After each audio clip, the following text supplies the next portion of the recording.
When I was at IML, I heard this kid going on about how since he had finally made it to the shoulder while fisting somebody, he didn't exactly know what to do at that point. And I just kind of leaned over and said, "You rip out his heart and pull it out through his asshole." Then we just kind of laughed a little bit. But it made me really think, where are these people? Where are they in my life? Why have I not met that person that can take an arm into his ass? I feel like I'm missing out on something. Like, I'm missing out on a lot of things. I don't know. It's fascinating, I guess. I don't necessarily want somebody that I can shove my entire arm into their butt. But, you know, come on.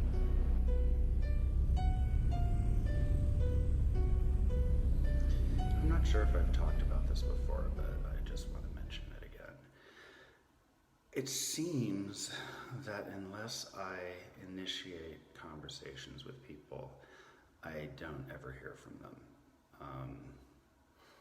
Am I that annoying? I mean, really, I would prefer somebody to tell me, "You're really annoying me," or "Stop texting me," or something, other than just vanishing. I'm just trying to be friendly and have a conversation. People, I don't know, maybe I'm being overbearing, but again, why aren't you telling me this instead of just vanishing? Because I can't change if I don't know what needs to be changed.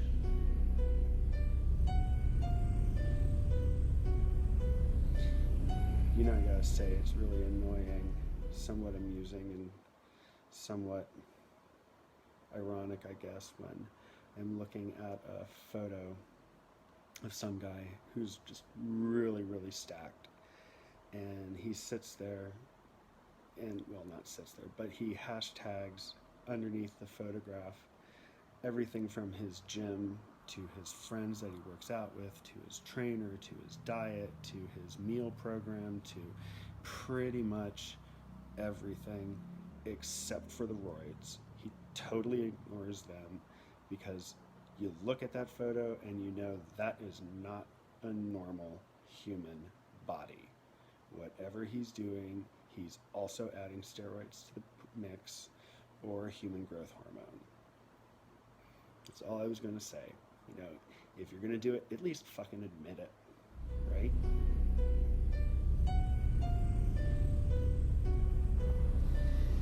I also am going to be selling raffle tickets, I guess, is what it is, for the Leather Archive and Museum. Now, I really personally don't care about the Leather Archive and Museum. What I do care about is that I get to be in a sling for an hour or so in the vendor mart. And my goal is hopefully that I'm just wearing a jock, because me being in a sling and a jock is always enjoyable, for me at least. And besides, I'm an exhibitionist, so that makes it even better. So we'll see what happens with that. If any of you guys that are on Sexy Daddy Stories here and are going to be at IML, look for me. I'll be at the vendor section that's there for the Leather Archives and Museum, the LA&M. Anyway, happy Sunday.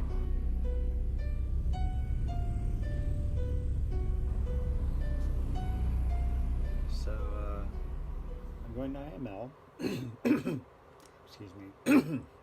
And I wasn't expecting to this year. Financially, it's not been a very good year, so I'm just like, ugh. But this kid asked me if I wanted to share a room with him, and I was like, okay, why not? I think I met him last year, so we'll see.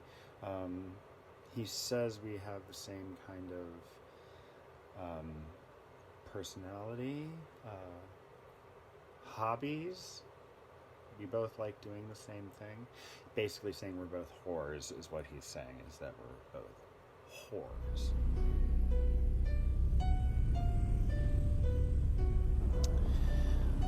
I just finished cutting the hair of somebody who was strung out on meth.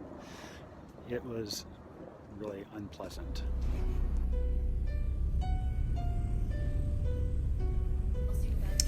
So I'm at IML, it's the last day, and I've decided to let go. I'm actually eating things, so I got 2 donuts, a quart of ice cream, Subway sandwich, and a package of Cheetos. And I'm going to sit here in my room, eat all of it, and watch Harry Potter because I'm tired. Currently, I'm inside the Hillcrest Market. It's a little convenience store, and so far I've seen 2 different couples making out insanely. A crackhead, some guys sketchily just standing there and twitching, and people that just don't even care, who are working here and ignoring the fact that this is all going on. Sounds like a great place.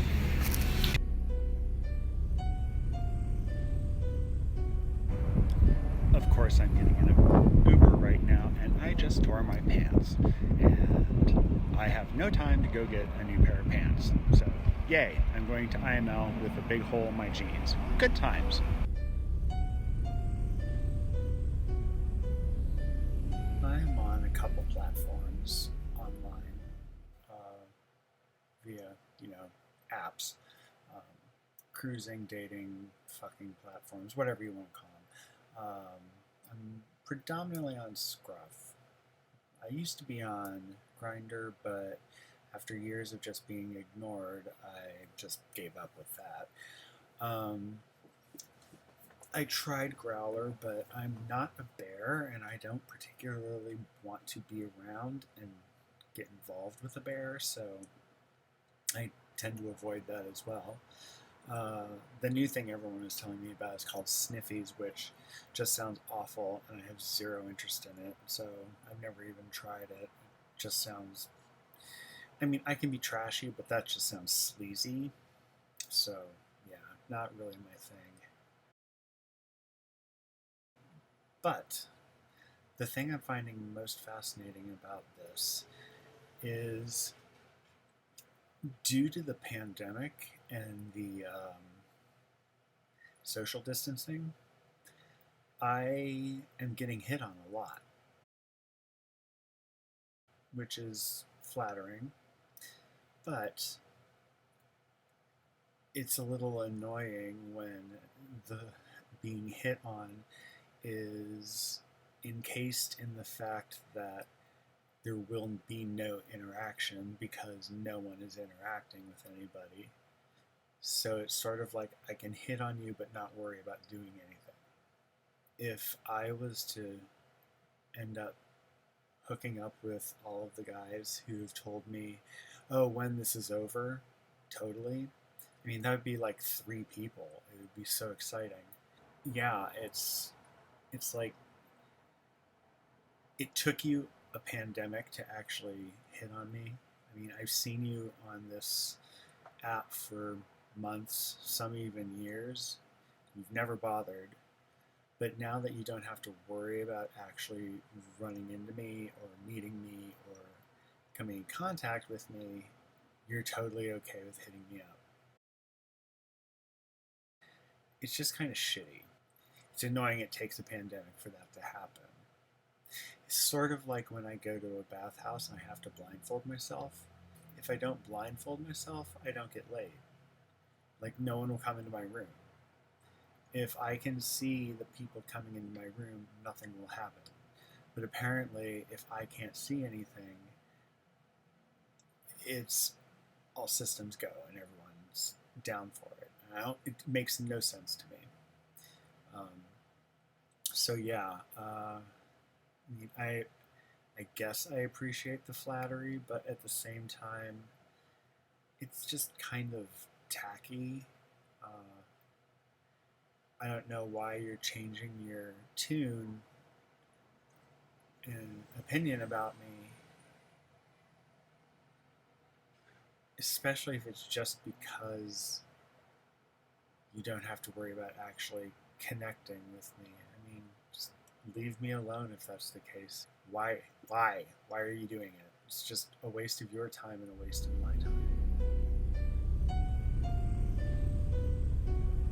So obviously, being that we're in the COVID-19 quarantine era, I've been watching a lot of Netflix when I'm not writing, and I don't know if anybody else has noticed this, but has anyone paid attention to how many warnings they put in front of a TV show or movie?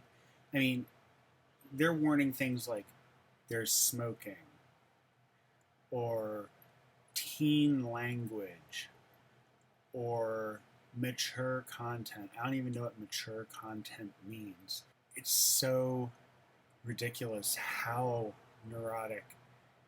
It's like looking at a box of medicine that lists all the side effects, and all the side effects are like hundreds of them, but most people experience nothing. Who cares about the fact that somebody's smoking on a TV show or drinking? Somebody's drinking. Oh no. Ooh. Scary. It makes no sense to me why they're making such a big deal over how people live. Parents are terrified that their children are going to experience something that they don't want them to experience. Of course, the problem is by doing that, the children don't get to experience life before they're off living life without their parents around, and all of a sudden they're wondering, why isn't life fair? Or why isn't life doing exactly what my parents did?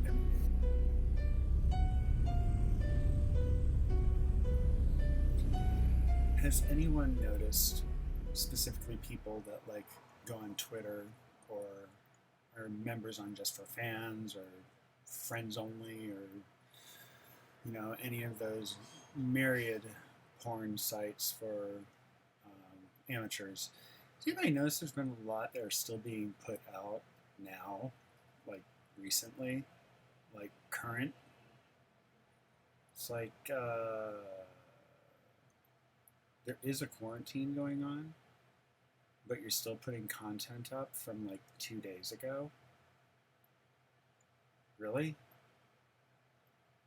So sex is more important than your health? I'm kind of annoyed by it, but at the same time, I'm kind of like, why can't I find this? I can't even find somebody to have sex with, let alone put a video up. But at the same time, I'm like, why are you promoting something like that? That's not smart. Do you just not care? Or are these people that you live with, that are your partners? I don't get it. The only thing that I've seen that seems remotely reasonable and actually fairly reasonable is like videos where people are doing solo things on their own without other people around. That makes sense. It's boring, but it makes sense. Of course, the possibility is that they just have so much content and so many files of so much sexual activity from the past however many months or whatever, that they're just still throwing stuff up that's, they filmed a month ago or 3 months ago or a year ago. It makes me wonder, though, if how do I go about, like, what if somebody's really into socks and feet, and I decide to myself, I'm going to record my feet? What does that look like? Am I just kicking back and having my feet up against the camera and just like cracking my toes and like rubbing them, or what am I doing? Am I chewing on my toes? Am I sucking on my heels? Am I just like wearing socks that are dirty? I mean, I don't understand what the excitement is about that. But hey, if it draws people's attention, I'd like to know what it is that one needs to do, because I'll happily do something like that. I've thought about doing things like just leaving the camera on and just recording me doing whatever it is I'm doing in my room. Just like a day in the life of me. Why not? It'd be interesting, I think, to those people who are really into like being voyeurs and just watching other people doing, their day-to-day life. I don't, I just don't get it, honestly.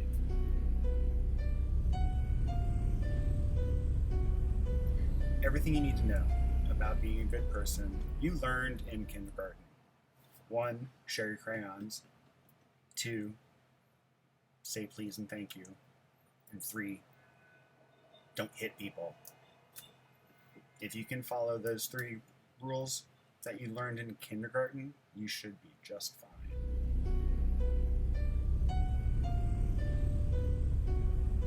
Always, always, always be aware of dogma. People who start saying real X does Y, you can just ignore them. Just stop listening to them right then and there, because they're now starting to spout dogma about whatever it is that they're talking about. Classic example was real men don't eat quiche. Really? Who said this? Who came up with that idea? That's bullshit. Usually when I see somebody posting something like that somewhere, my response is a real person or a real whatever does whatever, whenever, wherever, with whomever, however he wants. So fuck off, basically. Usually I don't get any kind of feedback from that after that's been stated, except a bunch of thumbs up, because nobody buys into it. So yeah, dogma, avoid it. Unless you want to be, part of some weird religious aspect, because that's pretty much what dogma is. It's taking something that you believe and turning it into something that is faith.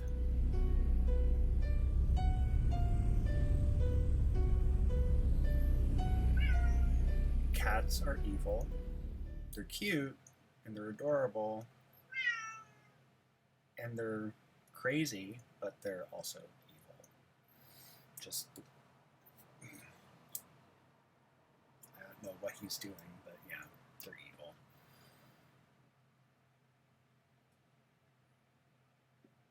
Cat, you need to clean up your ass. You need to clean up your ass. It's all dirty. Nasty.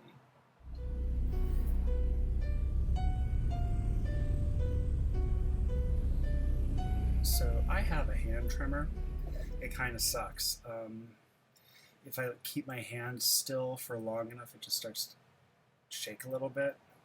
My doctor gave me propranolol for it. Apparently, it's not uncommon. It's minor, but like resting is when it really starts to twitch and tremor a bit. So it's frustrating. Obviously, it's frustrating because it just says I'm getting older. But there's one aspect about it that is good, I guess. It's a silver lining, I suppose.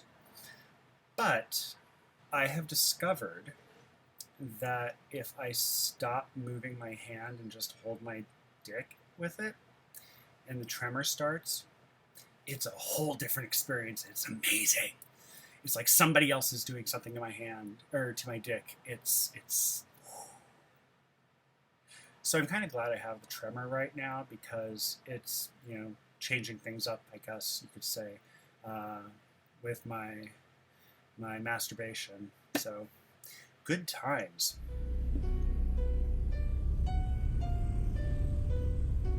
I have a bit of an issue. I don't really pay too much attention to pop culture, mostly because most pop culture is based around nothing celebrities. People that have really done nothing worth warranting them celebrity status, yet somehow we still give it to them.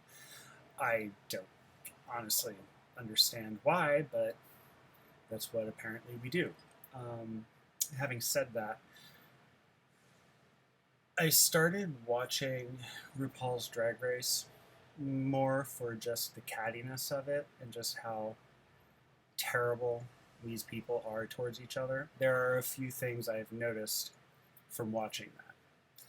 First off, the number of young gay boys who watch that show and think it's reality and treat other people like the drag queens treat each other is appalling.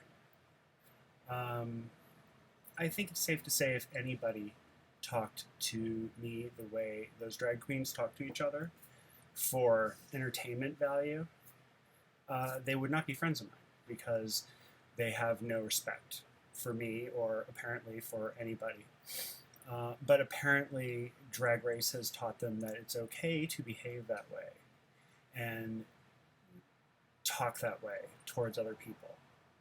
And I just find that really, really unfortunate because even though it's reality, it's not reality. They're finding the best, juiciest parts of everything that they've recorded over the past day and are editing that all into a narrative that is entertaining.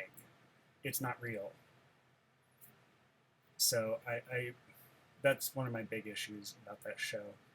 Um, it's telling a story and giving kids the impression that it's okay to behave one way that is utterly not appropriate whatsoever towards anybody. The other thing I have issue with is the amount of celebrity and status we put on these drag queens. I mean, they're drag queens, okay, they're entertainers, that's awesome, but they're just entertainers. Honestly, I don't care really much about who they are or what they've done. It really has no effect on me or the greater world at large. If you are basing your entire livelihood, life, attitude, image based on that show, you really should kind of rethink your priorities. Um, they're playing a game. They are all acting the way they have been chosen. It's not like they chose various drag queens because they thought they were good drag queens. Well, sure, they're probably good drag queens, but they looked at them and said, okay, you're going to be stereotyped as the bitch. You're the one that everyone's going to hate. And we're not going to remove you because you are entertainment value. We're having you as a contestant because you will be the good mom character. You're the one that's constantly trying to like clean things up and make everything a little bit better. You're still a little catty, but you're still sort of like a mom character. Then we'll have one who's like new, maybe two or three who are new to the scene, new to the culture, new to drag, just new in general. Because you're going to have a naivety about you, you're going to be entertaining in the fact that you're going to say things that are inappropriate on accident, and people are going to overreact. So we're going to have you. And then we're going to have the old wise one who's been doing it since the dawn of time, since the earth cooled. We're going to have a drag queen that does that. We're going to keep her in the contest because she is wise and she has things to say about culture and her experiences growing up and how all of her life she was humiliated or whatever. She is entertainment value. We're going to keep her. So they grab all these people and put them together in a room and say, okay, go. Now, of course, at that point, everything is just sort of like who's going to win, who's not going to win. I guarantee you the people that are the most entertaining are going to be the ones that stick around. last season, one of the top 3 finalists, I can never remember her name, was a cunt the whole time. Nasty, vindictive, horrible. That was her character. She played it perfectly. And she played it perfectly in the way that they edited everything she said to be horrible. So when people put any kind of emphasis on an individual on a show that is not a really reality show, like I said, you really need to check your priorities because it's not real. You do realize this is not real at all. We're people, we make mistakes, we take advantage of other people. Everyone does it. It's just the way humans are. And the most current drama that I've been hearing about, and I really, don't care all that much about it because whatever. With the whole thing with one of the drag queens taking advantage of some guys by convincing them to send her nudes. No one put a gun to their head. If they thought it sounded sketchy, they shouldn't have done it. Honestly, if somebody told me, hey, I'm going to make you a star, send me naked photos of you, and I thought it was sketchy, I wouldn't do it. I would find somebody else or just take the person as a bullshit artist. If I had no problem sending them naked photos of me, oh well. I mean, you didn't have to lie, you could just ask. No one put a gun to their head. No one told them they had to do this. They decided on their own free will to do this. People who are going on about some kind of sexual predator bullshit. She's creepy. Okay, I'll give you that. And she's kind of smarmy and she lied, but she's not a sexual predator. You do realize that she's not a sexual predator. No, she did not force anyone to do anything that they did not want to do.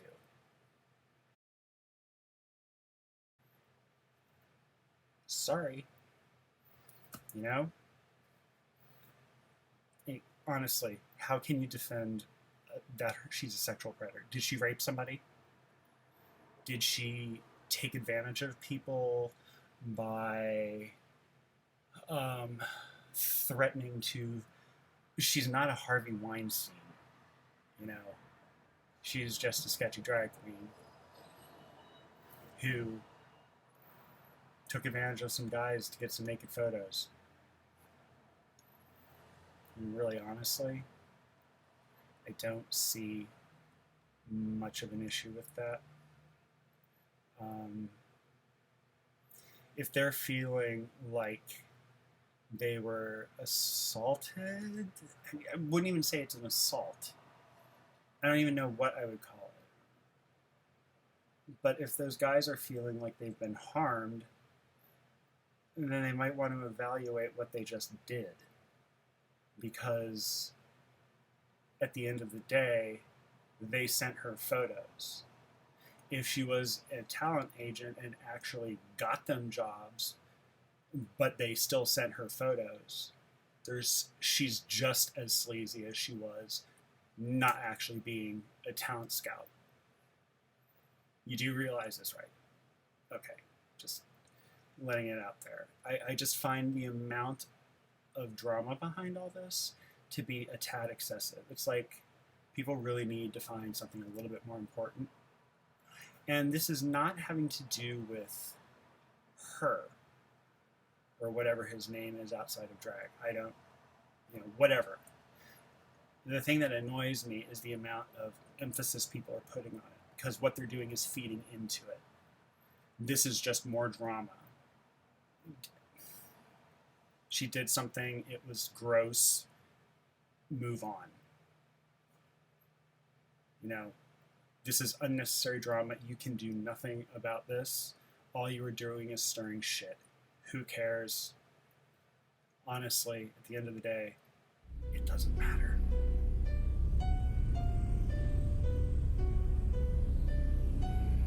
Hi, welcome back to my channel. I'm Michael, an old faggot, retired chef, author, and barber. If you want to listen to an old man complain, reminisce, or talk about personal life experiences, this is the channel for you. Otherwise, there's the door and you can walk away. I won't mind. Communication. I'm old. I grew up with a rotary phone. I grew up at a period where you did not call people at 7 p.m. because that's dinner time. I grew up in a period where you never called long distance unless it was an emergency. It's not something I really did until I was a teenager. Of course, I talked a lot with my friends on the phone then, but I always felt trapped.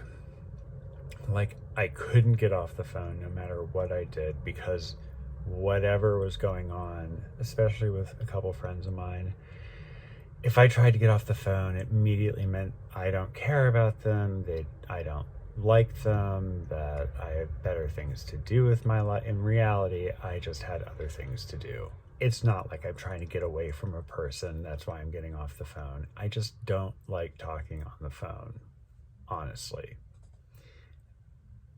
And it's not that I have things to do that are more important. It's just that I have things in my life that I have to do, period. People tend to find that really challenging these days because we're so easily connected to each other. If I want to contact somebody, I have umpteen different ways I can do it. And that's great.